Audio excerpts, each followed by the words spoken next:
Haya, tuwekane sawa kuhusiana na tukio kidogo. Hii ndo gari ambayo ilikutwa na tukio. Hii gari niko nayo toka 2025. Ukitazama tamthilia yangu ya Pressure episodi ya kwanza kabisa utaiona tumefungua na hii gari. Ukitazama pia tamthilia yangu ya Oktoba kwa saizi na shuti Oktoba 22 pia nashutia hii gari kama gari yangu. Ila hiyo sio issue. Issue ni tukio ilikuwaje? Kitu gani kilitokea mpaka ikatokea?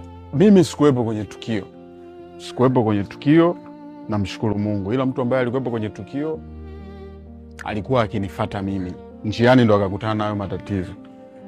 Hii gari cha kwanza haikugonga kabisa kama mnavyoona hapa mbele. Ila hii gari hii hapa ni site mila ambayo waliitoa wale jamaa bodaboda waliitoa. Ila kilichotokea, hii gari iligongwa hapa. Kama mnavyoona hapa ni padogo sana. Ngoja niwaoneshe. Umeona hapa. Yaani ni padogo sana kwa nyuma tena. Hii ilikuanguliwa na bodaboda kama mnavyoona. Gari ambayo imegonga haiwezi kuwa na mchubuko mdogo hivi. Lakini kwa sababu wenzetu wana umoja wakaanza kumletea wenge lile. Piga kelele. Kwa mchizi ilibidi aondoke eneo la tukio, atafute kituo cha polisi kilipo. Lakini kwa bahati mbaya kutokana na traffic light hakufika kwenye kituo cha polisi. Wakafanyaje? Wakamshikilia. Kitu kizuri ni kwamba yule mtu ambaye kwenye video ndo alikuwa yeye amekamata jiwe na kupasua kioo cha nyuma. Tumefanikiwa kumkamata leo asubuhi. Yupo kituo cha polisi.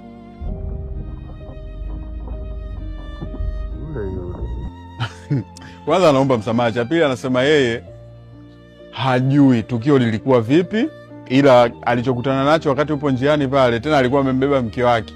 Akawa anasikia wale jamaa wanapiga kelele kwamba ile gari limeua.